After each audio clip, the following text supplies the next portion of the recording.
Alright, so take a look at number 20. Here we're going to find an equation of a function that meets the given conditions. So we have x-intercepts of 1 comma 0 and negative 4 comma 0. Vertical asymptote of x equals negative 5. Horizontal asymptote of y equals 1. And a y-intercept is 0 comma negative 4 over 25. So remember, we use the x-intercepts to build the numerator. So here I've got 1 and negative 4. The corresponding factors would be x minus 1 and x plus 4. And that gives us the numerator. The vertical asymptote gives us the denominator. So x equals negative 5. The corresponding factor would be x plus 5. So we've gotten the first two conditions taken care of. Now, the way this is written right now, like if I were to FOIL out that numerator, that would be x squared plus 4x minus x would be plus 3x minus 4. But look at my denominator. My denominator is only degree 1. My numerator is degree 2. This would have no horizontal asymptote. But this does say we do have a horizontal asymptote. So we need to fix this. And the only way to fix it so it has a horizontal asymptote is the degrees have to match. So it's because of this statement here that we do have a horizontal asymptote that this needs to be squared. So now when I FOIL that out, I'm going to get x squared plus 10x plus 25. Now I do have a horizontal asymptote because the degrees match. The leading coefficients are 1 over 1, which is y equals 1, so that matches. So now I've got that condition taken care of, and let's check the y-intercept. If I plug in x equals 0, these two terms, the first two terms on the numerator and denominator become 0. That does give us negative 4 over 25, which is that. Now, on the exam, they might have it written in this form, or I'm guessing, because the way they've been doing it in ALEKS, they've been writing in this form. So, but just be aware it could be written in either form.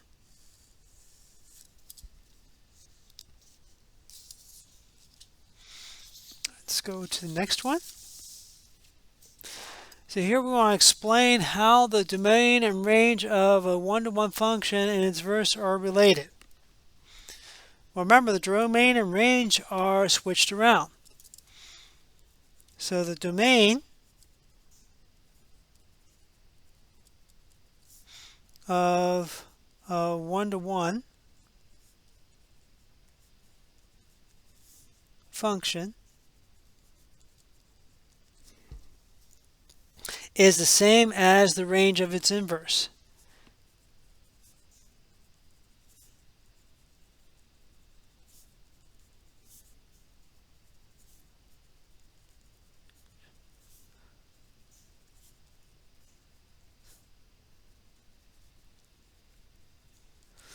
Similarly, the range of a one-to-one function is the same as the domain of its inverse, so we can also state that.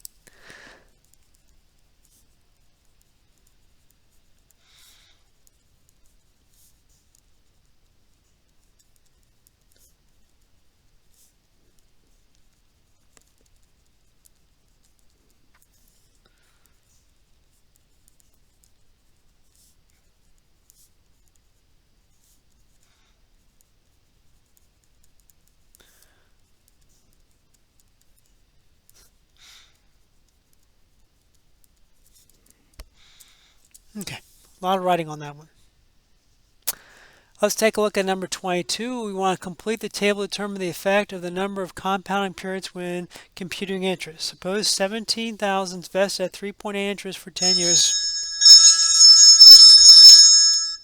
So sorry about that. Yeah, so it's always a good idea to remember to put your cell phone on vibrate. My apologies for that. Round answers to the second column to the nearest whole number. Round answers in the last column to the nearest cent. So our compound, if it's annually, we're calculating interest 1 times the year, so n is going to be 1. Quarterly, That's 4 times a year, so that's 4, and it's 4. Monthly, well, that would be 12 times a year, so n would be 12. All right, so at least that's the easy part. Okay, now we need to get our formula here. And I'm going to do A here. A equals P 1 plus R over N raised to the NT. That's the formula we're going to be using. Again, you should already have that on your formula sheet. And we know here that P is 17,000. R is 0.038. And T is 10 years. So let's just kind of plug those values in.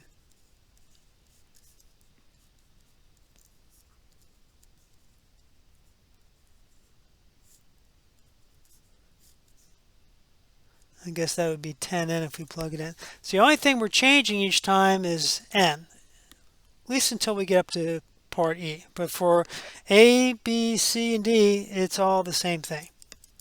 So maybe I should mark this down here. This is kind of just getting a general formula here. And A, we're going to plug in 1 for n.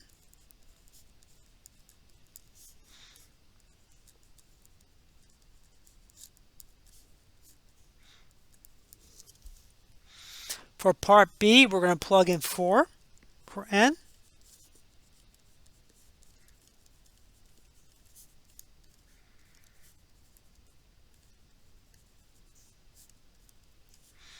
And up here, that's going to be 4 times 10 is 40.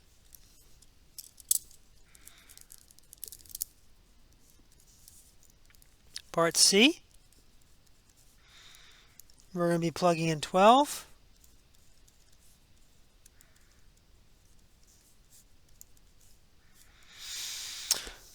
Twelve times 10 is 120. So again, some large numbers here. And then for part D,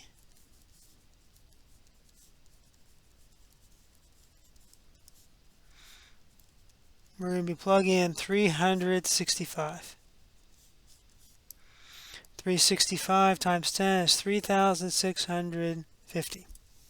Okay, so let's pop these into the calculator.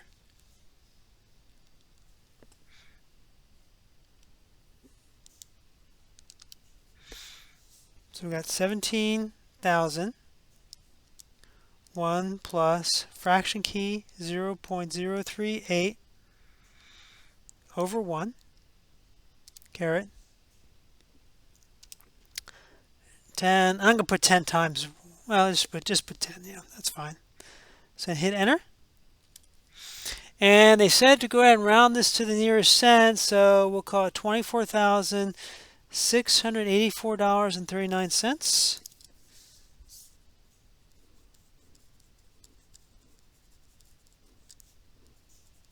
I guess I need to write it back up here, don't I? If we're completing the table.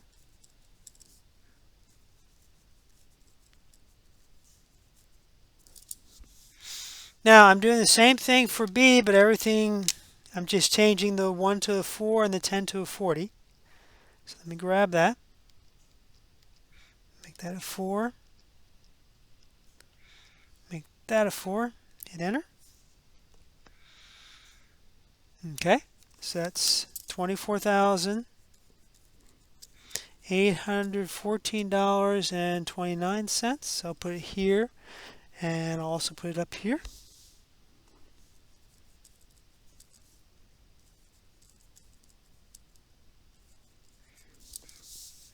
Okay, so now again, just change these two. Go ahead and grab that formula. So let's see, I'm going to go ahead and change that to a 12. I change that to a 120. And so now we have $24,843.92. So let me throw that up here.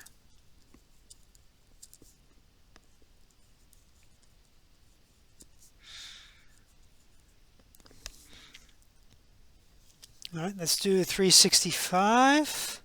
All right, so we're going to change these. So I'm just going to go ahead and grab this again.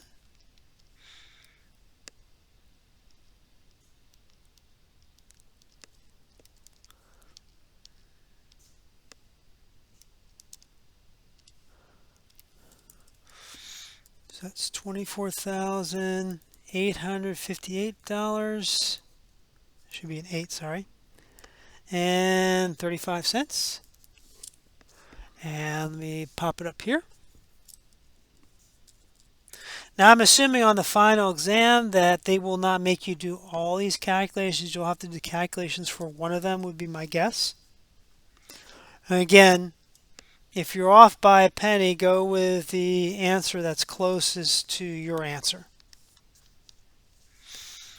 So part E is the only one that's different.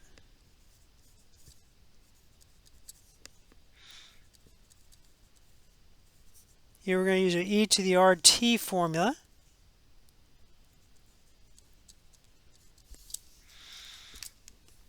Because it's compounded continuously.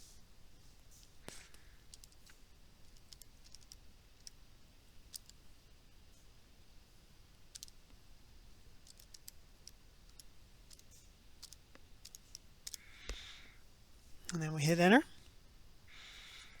And so that'd be $24,858.84.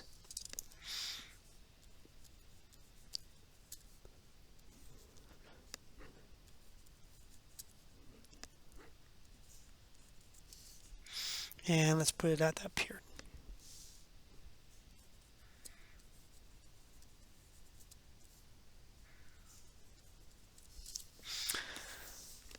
So that would be your answer. All right, let's move on to 23. It says write the logarithm as a sum or difference of logarithms. Simplify each term as much as possible. Assume the variables represent positive real numbers. So remember, if the factors are in the numerator, the log is going to be the positive. If the factors are in the denominator, the log will be the negative. So I have x to the fifth in the numerator. The y and z are in the denominator. So this would be log base 12 of x to the fifth. And then minus log base 12 of y minus log base 12 of z. And then we can bring this power out in front. So this would be 5 log base 12 x subtract log base 12 y minus log base 12 of z.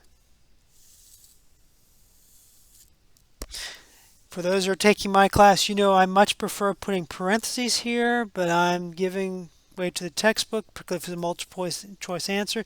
This is probably what your answer is going to look like that you choose from. Number 24 is the same thing. So that'd be log base 3 of n to the 7th minus log base 3 of n to the 5th minus log base 3 of p. So it's really the same thing as the last one. The factors in the numerator, the logs are positive. The factors in the denominator, the log's going to have a minus sign in front of it. And now we're just going to bring down these powers. So this would be 7 log base 3 of m minus 5 log base 3 of n minus log base 3 of p.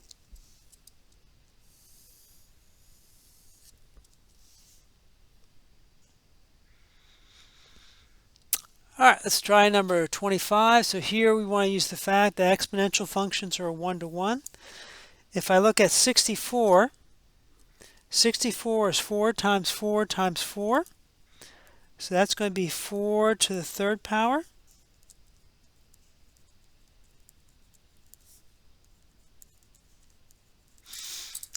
So now since it's a one-to-one function, I can set the exponents equal to each other and solve. So here we're going to subtract 15 from both sides. And then we're going to divide by a -3. Now give us w equals 4.